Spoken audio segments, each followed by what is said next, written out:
Would you please take roll? Councilmember Cole? Here. Councilmember Schwer? Here. Councilmember Wong? Here. Councilmember Nordby? Here. Mayor Monge? Here. Yeah. Just didn't know where the wire was coming from.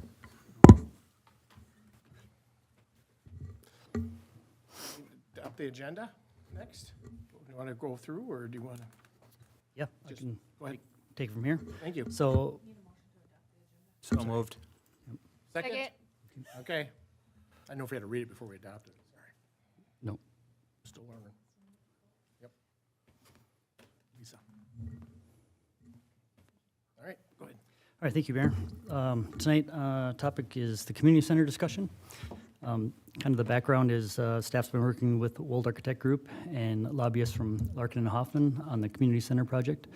Wold will present on their draft feasibility analysis to improve the facility. Larkin and Hoffman will provide an overview of their efforts to lobby state and local government for potential funding to support the city's efforts in revitalizing the community center. Brandy will start off with just a quick timeline of what we've seen with the community center to get us up to now. And I'll turn that over to Brandy, our Community Development Director, please. Hi, everybody.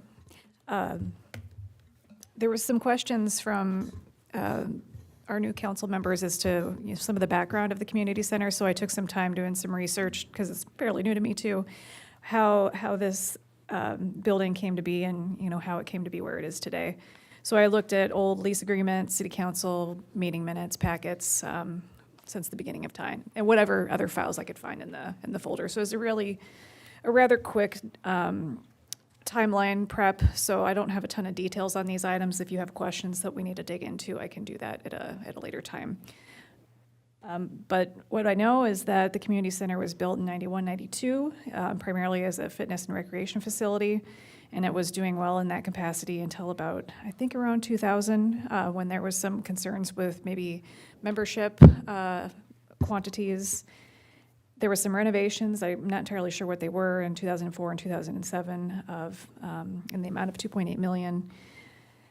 There was a focus group that our former Mayor Furlong was on in 2009, and I believe that the purpose of that was to try to determine how to better serve the needs of citizens in a digital format versus paper sort of dealing with memberships.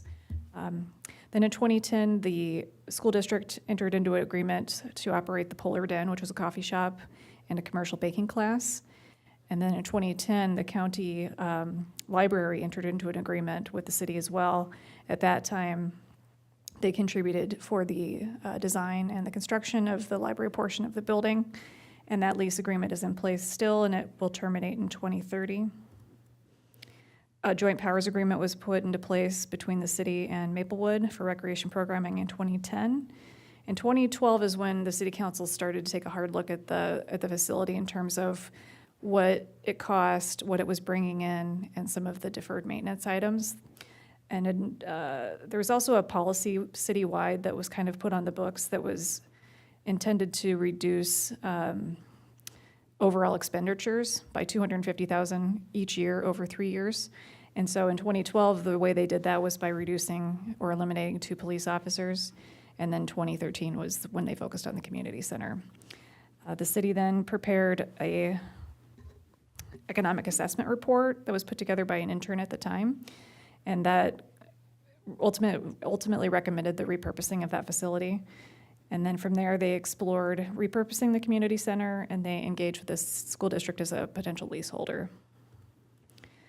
And then in 2013, the school district into a lease with the city. And so the intended uses of that lease were after-school activities, recreation, service learning, adult education, and other community-type partnerships like the Scouts or others. And that lease, I guess, vacated or terminated in 2014. That's when the school district vacated the property. And then it was turned over to Ability Academic Athletics, which I believe is the hockey facility. Is that okay? And so they held a lease for a couple of years, and then they sublet to Kokoro Volleyball. Kokoro Volleyball has its own sublease with a holistic wellness. And in 2017, the Hockey Association's lease terminated, or they asked to terminate it before it was done, for a fee of $25,000, so they got out of it by paying. An appraisal was done in 2019, and it was valued at that point for $2.4 million. A couple of purchase offers came in, one from Shifsky's for $950,000. Kokoro had an unofficial offer to purchase the building. It was very detailed, and it had a lot of, here's what the expenditures are for the city, here's what the taxation could be. It wasn't an official offer, though, so I'm just kind of putting this in here as an FYI. If you want to have more information, I can provide it. But ultimately, the city council in 2021 decided that we should keep the building and not sell it, and that was approved by a 4-to-1 vote. And since then, last fall, we have engaged Wold to prepare a facility assessment, which they'll present momentarily. And then we've also engaged with lobbyists from Larkin and Hoffman, and they're lobbying for us on our behalf to see if we can get some funding from the state and federal government for improvements to the building. That is all I have. Any questions for me? Do we, for 91, 92, what's the original price for the community center? Do we know I that? don't have that information. Of the build price? Yeah, the whole, to do it. Sorry, I don't have that. Was it like 1.4 or something like that? Does that sound about right? That would be close, yeah. 2004 to 2.8 was put into it. I do not 2004 remember. to 2007, yeah. I guess we go on with the proposal. Does that sound, Ron? Okay. I don't remember that. I think I pulled that factoid from another PowerPoint presentation about the timeline of the community center, so I didn't have any hard document to really put that number down. All right. I was just curious. Thank you. Appreciate it. You're welcome. Hi. Hello. Welcome. Thank you. Thank you guys for having me, Mayor and Council. All right, we're up on screen. Wonderful. So as Brandy mentioned, Introduce. oh, yeah, sorry, thank you. Who are you with, please? Paige Sullivan from Wold Architects and Engineers. Thank you. And as Brandy mentioned, we were brought on by the city to complete a facility assessment and do some long-range planning for the community center. So today, what we're going to go through, since we've been meeting now with the core group for since about October, November timeframe, we want to give you guys all an update about what we've come to understand about the facility. So we're going to review some guiding principles that we created as a group to kind of give us set standards for the process moving forward. So we have something to always go back and check our work, make sure we're sticking to these goals and guiding principles. We're going to go through a brief overview of the facility assessment that we completed. We're going to talk about the engagement strategy, which is kind of our next steps on this process in the long-range planning. We're going to give a quick schedule update and then talk all the next steps. Please stop me. I'm just going to go through, but please stop me if you have any questions at all. So to start out, the goals and guiding principles. So as a group, we kind of work together to understand what we want to get out of this process, what the community center should be. So goal number one is the true cost of operating the facility must match or exceed the community's interest. It must be justifiable to city's residents. Number two is the facility should promote the potential Parks and Recreation Department and become an asset that they could then manage and operate. And then the third one would be the project should build on the momentum of the resident engagement sessions to create relevant and usable community space. So we've heard that those sessions have been really wonderful, and we're hoping to continue some of those sessions as well for this long-range planning. Looking at the facility assessment, so members from Wold, we've got architects, mechanical engineers, and electrical engineers. We all went out to the community center with Ron and really walked through the whole space. We looked at some plans beforehand, so we were prepared, and then we just kind of looked around and made a huge list of everything that we saw. So some of those things that we saw just from an architectural site and exterior standpoint, I'm sure a lot of you are aware of the failures that are occurring at the exterior envelope. So there's quite a few holes, and the exterior insulation system is starting to fail in numerous spots. There's an original roof to the facility that needs to be replaced. It's at the end of its useful life. A lot of the glazing systems, the windows, curtain walls are starting to fail as well, which is causing a lot of water penetration into the facility. And then there's some just minor brick repair and tuck pointing. So some of the masonry on the building is starting to crumble slightly, so it needs to be maintained. There's some water penetration there as well that's starting to show. And actually, some of the holes in the exterior are allowing animals and rodents to get into the facility. So Ron and his team is doing a great job of dealing with some of that. At the interior of the building, a lot of cosmetic issues that you'd kind of expect to see in a facility that's been as used as this one over the years. So casework, flooring, all showing signs of wear. As you'll see from these couple images on the screen, there is water damage that is visible at the ceilings. So this is what you see, at the ceilings, but then above that ceiling there is water penetration visible there as well. There's damage to the gymnasium floor that we've received photos of, and we've heard that is now covered by the gym flooring, but that's pretty significant. That's there. And then just, normal wear and tear on the building and non-ADA accessible spaces as well that, could cause issues in the future. More kind of at a grander scale, the mechanical systems, although Ron and his team and the city have done a lot of work repairing and keeping things going, there are some larger mechanical items that are going to come up soon. So the building automation system is one of those items, and then the aging rooftop units and distribution of ductwork, all aging and will need to be maintained moving forward. The electrical systems as well, there has been a move towards LED in the facility, but we need to look at all of the lighting to be replaced with LED and low voltage controls. Although the gymnasium has been done, there's still several areas that have not been updated yet. And then there's just some required maintenance on some of the emergency power systems and different electrical equipment that's in the facility. So looking at all of this information, as I mentioned, we have a list of everything that we saw. We went through with the core group and we prioritized, what needs to be done in 0 to 2 years. We talk about being a priority 1, so those items are, life safety issues that need to be completed right away. We did not find any of those major life safety issues, so that is a good thing. But then deteriorating items, so if you let something go and it's going to further cause further damage to other areas of the building, those things you want to take care of right away. So that would be in this priority 1, 0 to 2 year time frame. Health issues, rooms with no ventilation, that would be something that would want to be done immediately. And then accessibility issues that go along with accessing the building, and then circulation within the building and restrooms and things like that that the public, would come in contact with right away. Those things are all things you want to address right away. Then we go to priority 2 items, so those are a little bit, less critical to be done immediately.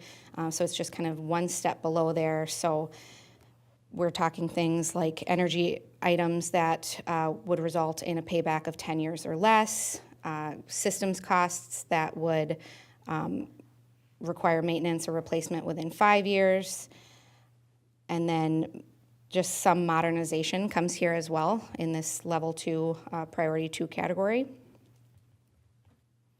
Then we go further into a priority 3, which would be the 6 to 10 year time frame. So what we're doing here is we're kind of setting up a 10-year plan, if you will.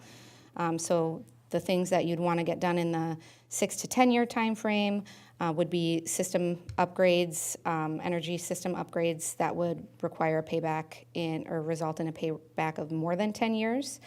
And then material costs or materials and systems that currently function but would require replacement in that 6 to 10 year time frame. Health issues that might not have been flagged by health code but would want to be addressed, that would occur here as well. And then removal of any items affected by other changes occurring would all happen in that priority 3 time frame. And then priority 4 items are the aesthetic items, so things that really aren't affecting how the building functions, but you want your building to look nice, obviously. So those things would all be in that priority 4 category.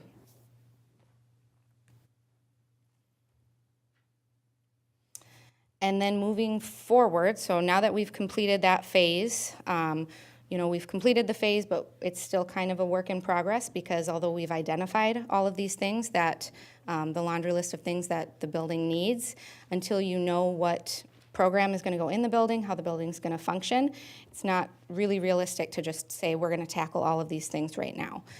So now this second phase of the project is kind of the long-range planning. And so at this point, what we've done is we have worked together with the core group to identify potential users of the space, who's going to be most likely to maybe rent out space or hold community events in this space. So we've started to identify potential partners. And so we've worked together to create a list based on current business owners in the city of North St. Paul. And then we've gone through and kind of given a level of interest that we would think that people would have, these potential users. And then our plan would be to go out and meet with these potential users and talk with them about the space and generate some ideas really about what they would use in a community center, what they could see that the community might need. After that, once we have a list, once we've met with all of these groups, we would expect that we would probably come back to council and present again based on what we've identified. That's kind of an optional thing, so we just have it on there as optional, because we could then go straight to what we're calling and what we've heard as the Community Inspiration Forum. So at that point, once we've identified what spaces that we think would make sense in the community center, then we could bring it to the community and really have the community come in, let us know if those spaces are of interest to them and how they would use those spaces, so to get people excited. So it's, you're setting up a framework of what the facility could be, and then we're inviting people to come and comment on that. And then there'd be further engagement with council and the core group throughout the whole process that we're doing that. So our next steps, since we've got the facility assessment behind us, would be identifying the possible use. So that would be through those outreach meetings that I just mentioned, and then further core group discussions. Once we have these possible uses, we would look at programming and assessing the needs of the facility based on that new programming. And then we'd work on some options development, which I'm sure is what everyone really wants to see, is what's this gonna look like. So then we could do an additional workshop at that time to present some of the options that we come up with. We could then bring those to the Community Inspiration Forum to get feedback from the community once we have something for them to really see and dig their teeth into. Then we'd foresee probably another council workshop, as I mentioned. Then we'd understand budget really at that point. Once we have a use and here's what the facility could be, then we can identify exactly what needs to be done to make it usable for the program. And then ultimately it'd be a council approval to move forward with whatever we come up with during those community inspiration and outreach meetings. So looking at a draft schedule of what that would all mean, we started the core planning meetings, kind of kicked things off in October of 2022, and we've been meeting pretty consistently through these last several months. Use identification, we kind of started that. That's kind of what the building could be possibly used for. Kind of started that in December, and then we are planning to keep moving that forward through April. That would include some of those, community outreach meetings, and user potential partner meetings. That brings us then, this council update is the March 2023 council update. We would expect that we would have design concepts ready in about May of this year, then be able to hold public engagement around June of this year, revise things and re-engage in July, and then ultimately a council approval in August of this year.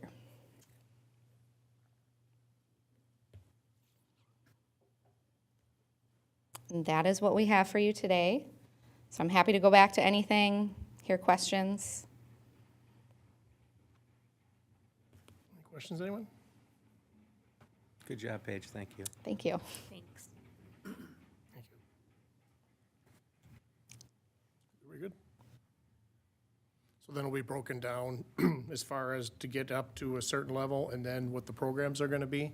Is that, because it sounds to me like there's system things, no matter what, to get it up to a building that is workable as far as ventilation and everything else. And then the other part of it is to figure out what's gonna happen on the, if there's remodeling for certain programs or things like Correct. that. Correct, yes. Thank you. Three of us are new as far as council members, so Yes. we weren't involved. And your price, is that a total bid for this? Is this a package bid for them to do the analysis here? Okay, Yes, the long-range planning and the facility assessment, all of that was packaged under our scope of work. So, we're done with the facility assessment part, but what comes next is really going to inform what needs to be done from the facility assessment standpoint right away. And like you mentioned, once you start tearing down walls and whatnot, some of that facility maintenance, deferred maintenance items, gets eaten up in a potential construction project because once you're tearing down walls, you're affecting ceilings and all the kind of aesthetic things are going to get addressed at that point. Mechanical systems then fall into that realm as well. So exterior envelope, that kind of stuff, that would be something that as long as you're not touching the exterior, those numbers might not change. But as far as anything on the interior, those are going to really depend on what's going in there. and part of the proposal is to have something alongside the building that's, animals can't get into? Yes. As far as not the same stuff that's on there now? Yes, we have discussed that, and that's what we are looking at in our facility assessment. We did provide numbers for a metal panel instead of the exterior insulation system that's on there currently, because repairing that it's pretty difficult. It can be done, but it's pretty difficult, and animals got in there once, they might be able to get in there again. So based on discussions that we had with the core planning group, we decided to look at a metal panel solution instead. So the numbers that we have in our facility assessment right now do look at replacing with metal panel. Thank you. Yes. Any other questions? Just want to thank you for your presentation. I know you've been working with us for, a while now, and, I really appreciate your engagement strategies and efforts, and I really look forward to what the community has to say, and I think we've heard some before, but definitely looking forward to how they're going to shape this, so thank you. Yes, thank you so much.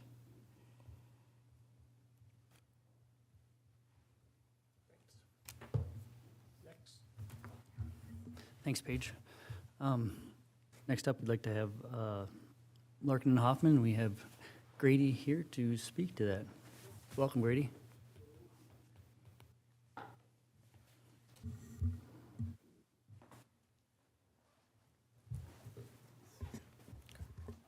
Mr. Mayor, council members, Grady Harm with Larkin Hoffman and Margaret Vessel, our Director of Government Relations. So just giving you a brief update today on the current status of where things are at the legislature. I'm sure some of you have followed the press, but we are kind of on the ground every day and want to give you a quick update on that. And then we'll talk about the bills that we have introduced for the city and kind of the next steps there. So I'll turn it over to Margaret. Good evening, Mr. Mayor and council members. Again, Margaret Vessel, Director of Government Relations with Larkin Hoffman. It's a pleasure to be here this evening. We are your representation at the Minnesota State Capitol, so I'm just going to go kind of high level, and then I'll turn it over to Grady, and he can talk about the bill specific. As you may all know, session started on January, it feels like June, January 3rd of this year, and at that time we had a budget surplus of $17.6 billion. A lot of that was one-time money, but it certainly meant that the state was in good economic health and everyone was encouraged. What that meant, and then of course with the elections in November, we had what people are calling the trifecta. So the Governor Walz is of the Democrat Party.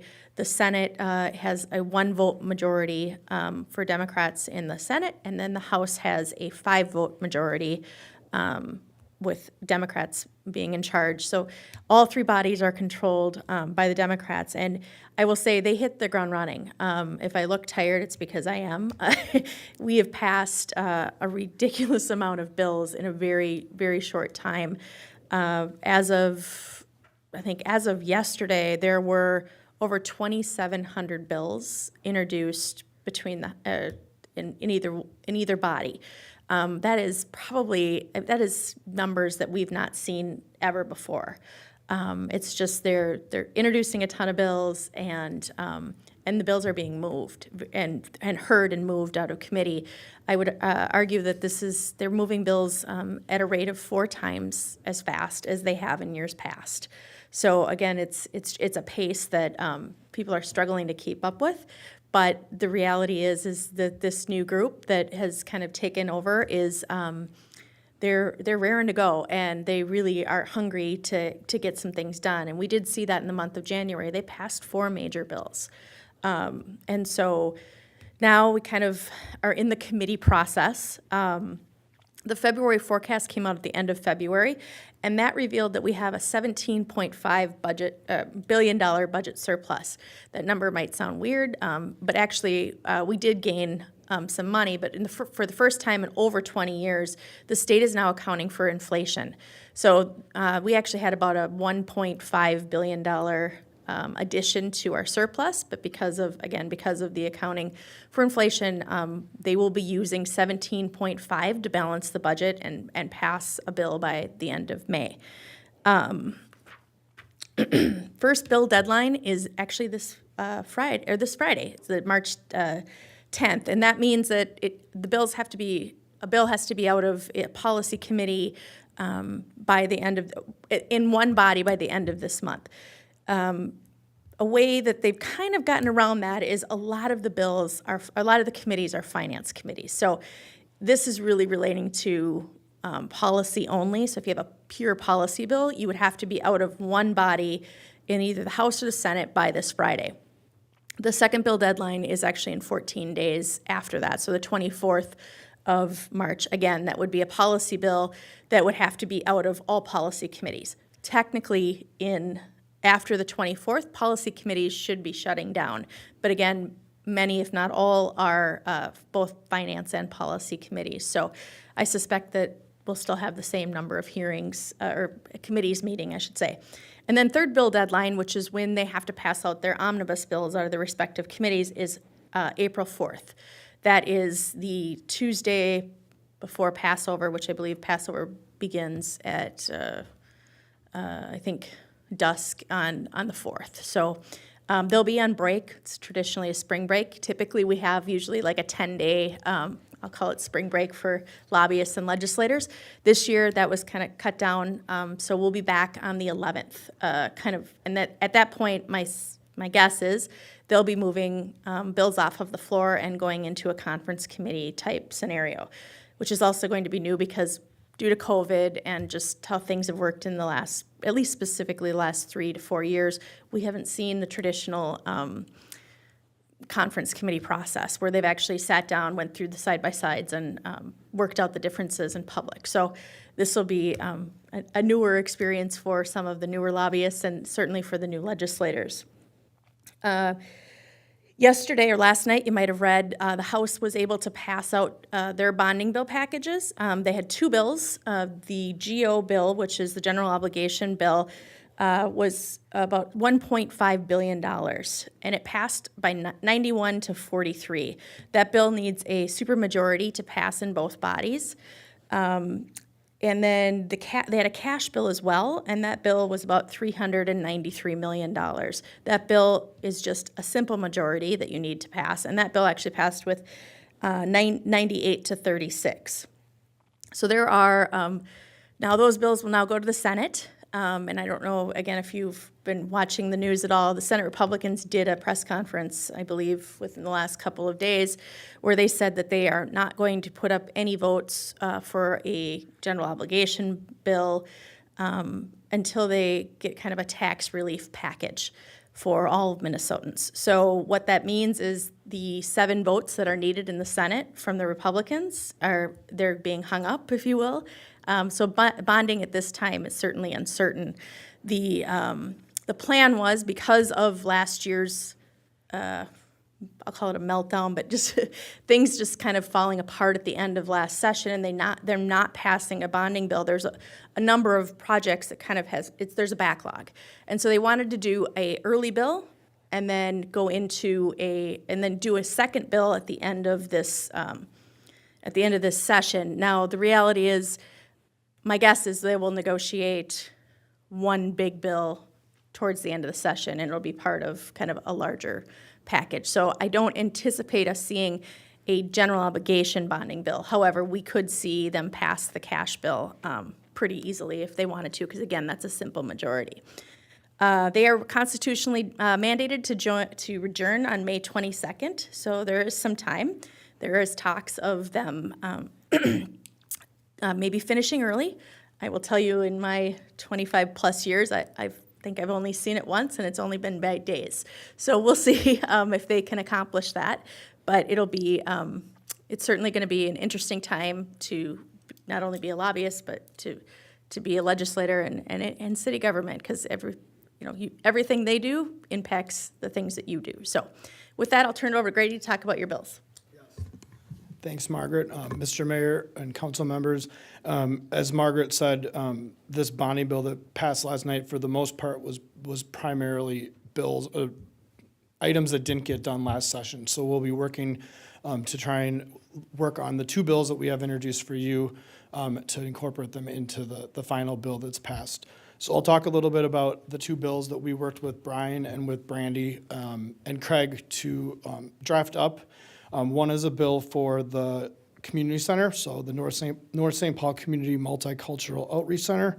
Currently, the bill language is for $4 million appropriation, either in general obligation bonds or cash.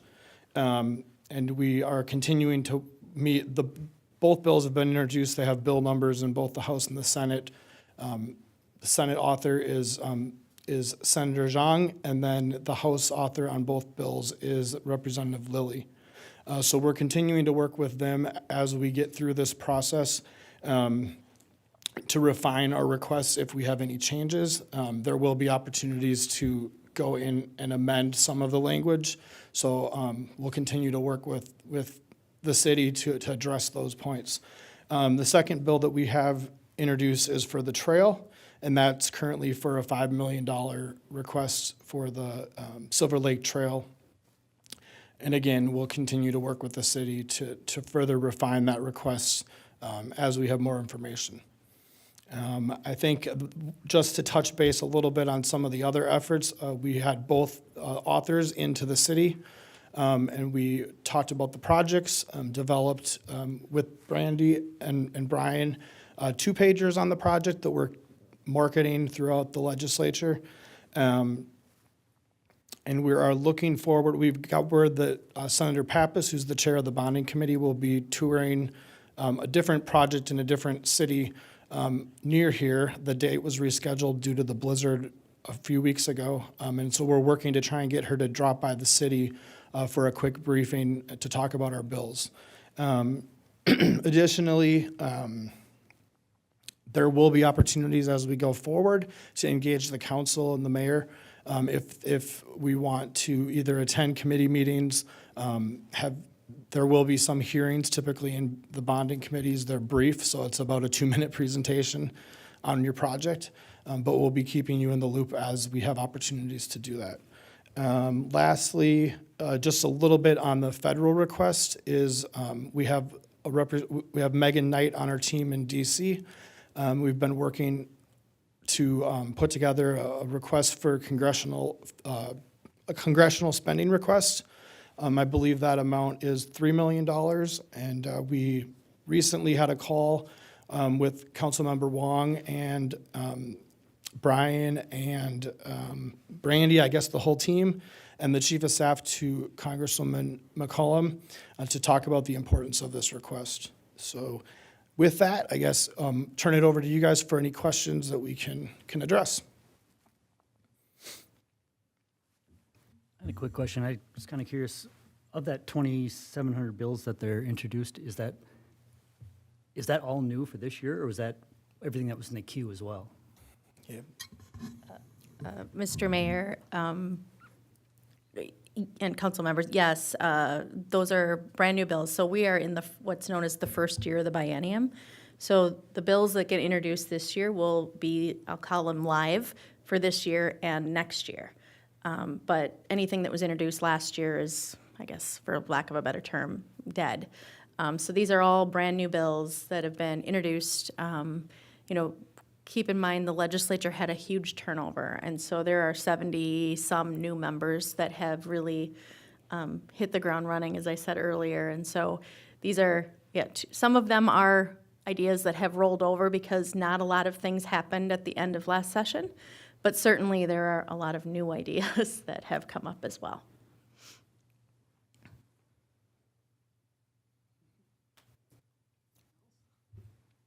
Thank you for your work. I know that there's a lot going on, it sounds like, crossing my fingers, and thanks for your work again. Thank you, and it's been a pleasure to work with you guys, and we look forward to keeping you up to speed and seeking any opportunities to get you in front of members of the legislature to push forward these projects. Thank you. Thank you. Thank you.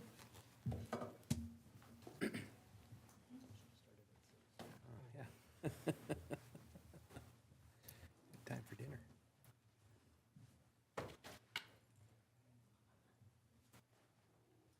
Any other business we need to go over? Nothing further, Mayor. Do we want to have a discussion? A little bit more about Yeah. the community center? I don't know. Okay.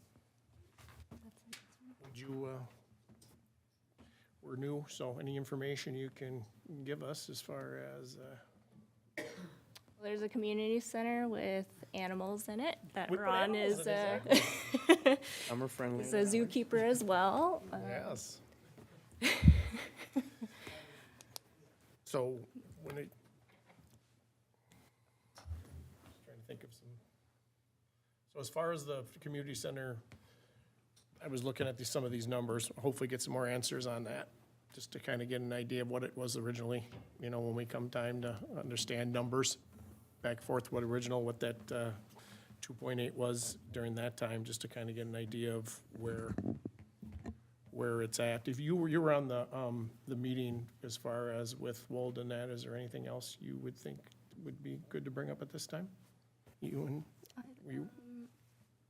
Let me think about that, but Okay. Tim, do you have anything to add there?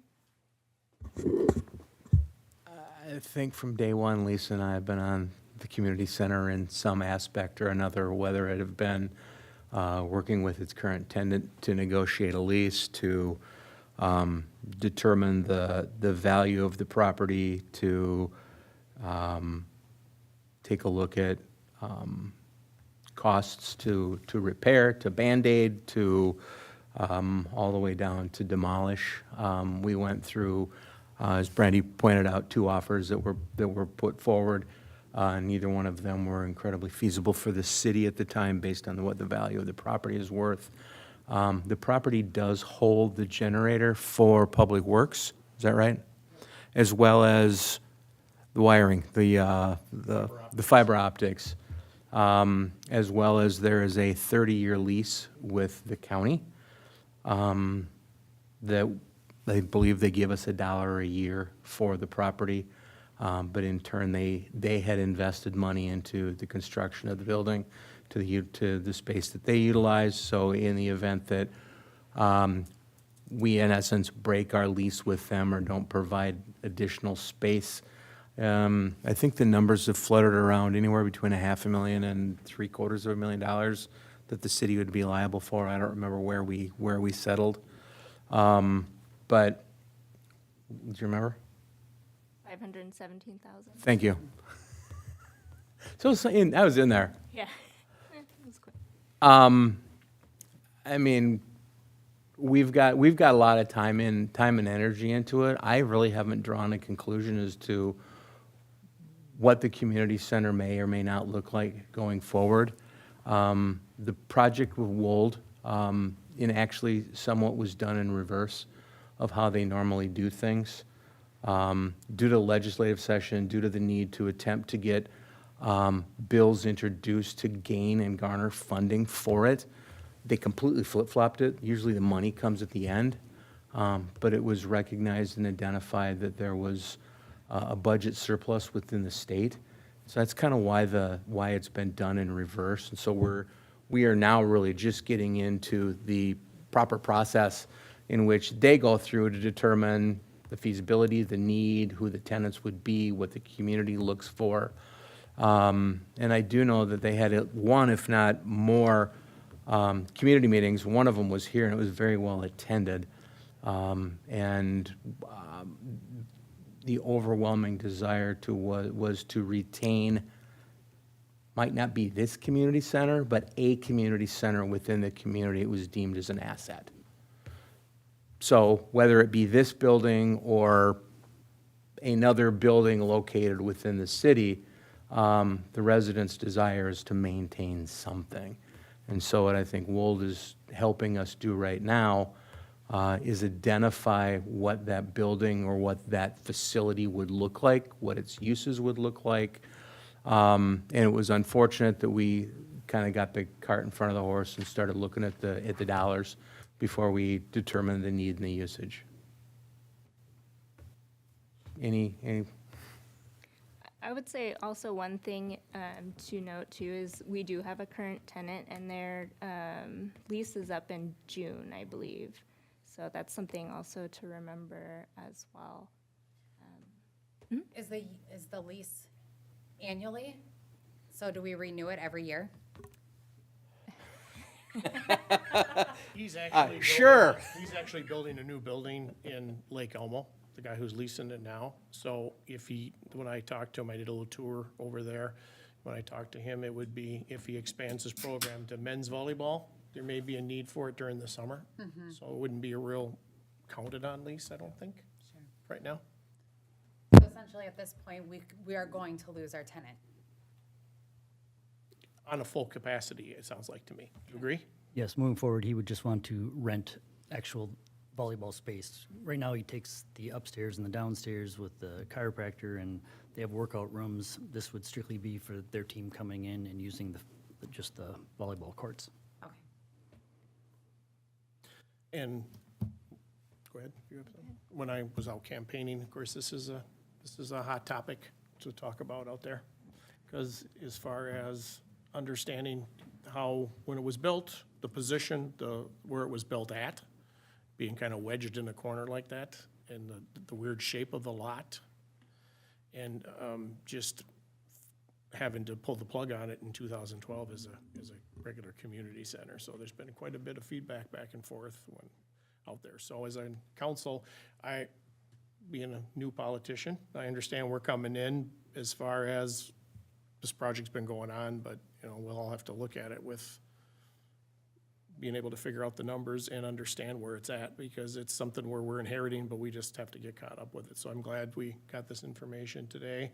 So I wanted to ask if this process that they did is a bid, which I thought I remember hearing it was. So it's understanding and just seeing what the need is for it. There's a need of a couple other places that have thought maybe a different community project can happen inside that building, but it's to get the building up to, in my mind, the way I look at it, and I did a tour, and I did sit in one time for your meeting when you were out, and I'm the one that actually brought up that siding, because the squirrels were going through it, it needs to have some other kind of not just fix that.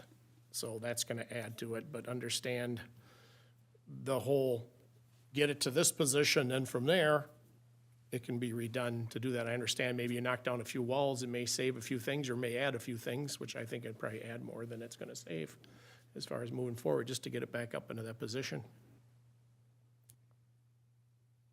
Yeah, I'm curious on what, the need, I mean, there are some needs identified already, the youth programming, elder programming, use for, courts. Those are the three that have, immediately popped up in what the needs assessments or the conversations. I'll also say it's in the comp plan over and over and over again. So I think what we've heard so far is it's definitely a need, just again, what does it look like? And if that current building reflects the needs of the community, because it might not. That position too, it's very odd for parking. It's like the apartments use half of it for their parking, and then you have it's not laid out very well for that piece of property, it looks like to me, as far as being able to accommodate maybe weddings or things like that. There's not much parking around it. So that brings a concern too, is just the position it's at. For my concern, when I've talked to people, is where it was placed originally, and, the facilities and being able to accommodate groups of people, if that's what we're gonna do.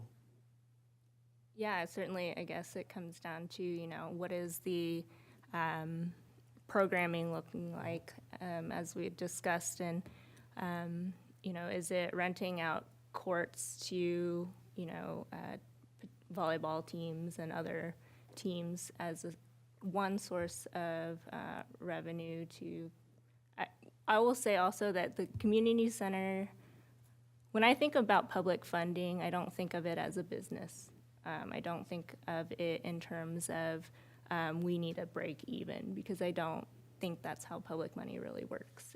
We're already taxing people, they're telling us what they need, and then we provide the service. Of course, there's definitely a threshold. But I think there's opportunities for us to really consider what maybe wraparound services could look like with nonprofits. We've been approached by many of them, the school district as well. And there used to be a coffee shop, so just thinking of alternative ways to, look at the sustainability of it too. Not just simply from, taxes or something, but there may be other ways in which we could supplement, certainly. In what ways? It just depends on the needs of the programming, so just kind of, is it, so if we have courts, the volleyball team can rent those out. If we have different nonprofits, Merrick, they work with adults with developmental disabilities, and so, is that a place for, different community organizations to house their programs? So we're not maybe strictly running the programs, but we have partners that are helping out. So just kind of thinking about different models in terms of cost savings too, or just contributions to that. So it's not, just tax dollars.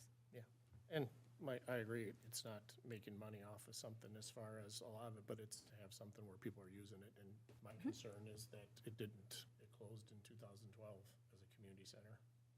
So how does that look going forward? What's the big changes as far as population and what is needed for where we're at with it? Because even after we get it fixed up, we still have the maintenance of a building and the staffing of a building and everything else where that has to be budgeted out too. So that's where this is going to be a tough one for this council here, because we're going to have to make decisions, and it's not going to be some easy decisions, because it's a lot of people, money-wise, taxes, people have gone up quite a bit and they can't afford. So it's just looking at understanding where we all are with our tax dollars and where we can be with the community needs. And if the school district, we have to get, what I've found out is there's a lot of agreements, but there's nothing written down for what we've done over the years.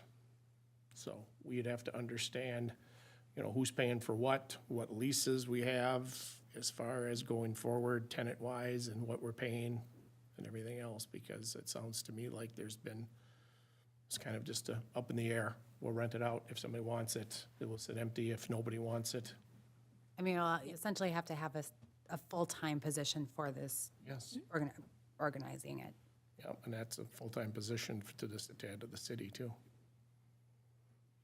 I guess my thought there is we don't really have any resources like that for young people based off of our tax base. I mean, a lot of the budget, if you look, what was passed, a large portion of it, or a very, very small portion of it goes to parks or community development. And so I think it's, based off of what the overall value is for the community. Do we think about making adjustments to what that looks like in terms of percentage? Well, and we're doing it right now by obviously investigating this. But I see John's point of view too. I mean, on a financial impact for the city and its residents, in the grand scheme of things, we have to wrap everything around. And, much to Tim's point, we're doing this backwards. So we haven't sought out anybody in the community about this. We're exploring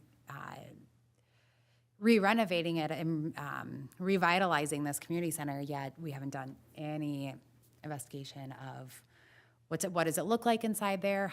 What does it look like on a financial end for employing somebody? What is it? There's just so much. I mean, there's a lot to it, and to do it in a reverse order, we don't have choice right now, but that's what's going to happen. So. And we have a facility, Casey Park, I know that building isn't big, but that, it's, to me, the community center is just in a spot where it's not great. It wasn't built in a good spot, in my mind. And that may come out of what Wold works with as well. We've a spot right across the street might better serve the community. We have vacant land in multiple locations, so, because of the way that it's been done, there's a lot that's been wrapped up, at least in my opinion, of this is what it's gonna cost to fix the building.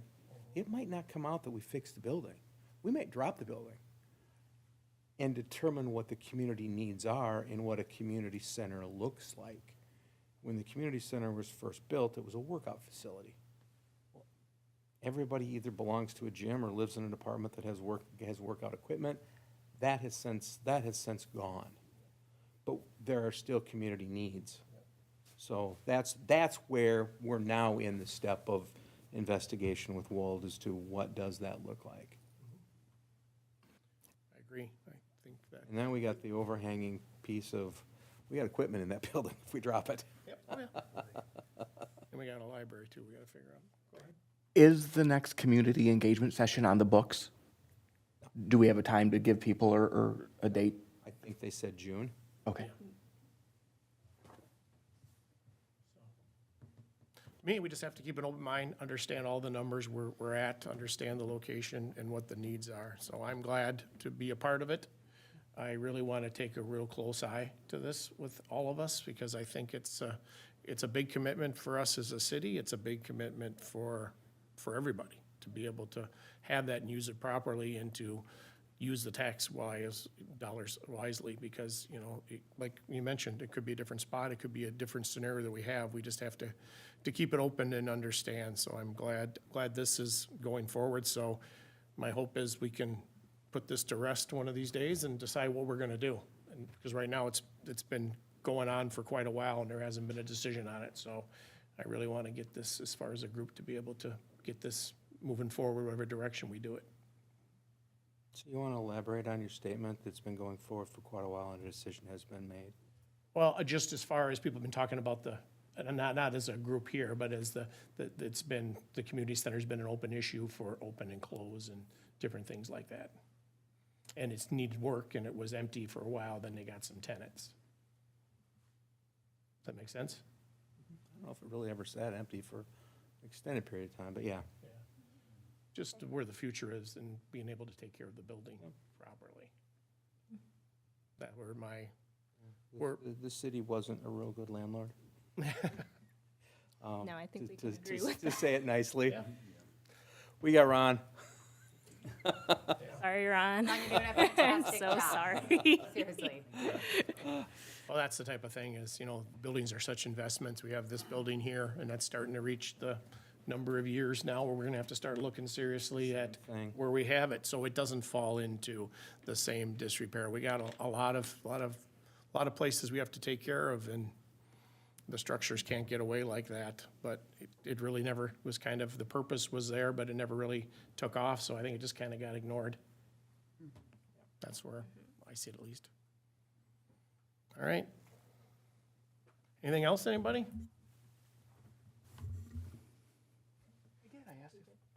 I just didn't know if there was a firm date of that next community engagement center. You know, if people are tuning in to watch us talk about this, if there was a firm date, I wanted to be able to give them that information at this meeting. And I'm going off of memory. I thought it said June, but, It did. oh, did it? Yeah, Okay. it did. They're hoping July to I have won something that on one well. council. Very good. But, I mean, given the fact that it's March, we probably should get it on the calendar, so folks are, We gotta get it out so people can come and get their, who do we Look need at to talk to get that going? Is that, do we need to schedule that with Wald? We'll go through them, excuse me, we'll go through them, but also determine the best for us and the time frame for that, to see where we're at with the bill process as well, because it makes kind of a big difference moving forward, whether or not that happens, or we get that funding. So essentially, we really won't know anything till end of May, is what it sounds like with the bill and everything. Yep, based on legislatures. all right, well, I'll adjourn the meeting if there's nothing else. Adjourn. Meeting adjourned at 5:59. We need a motion? Oh, I just did it. So moved. Second. Second.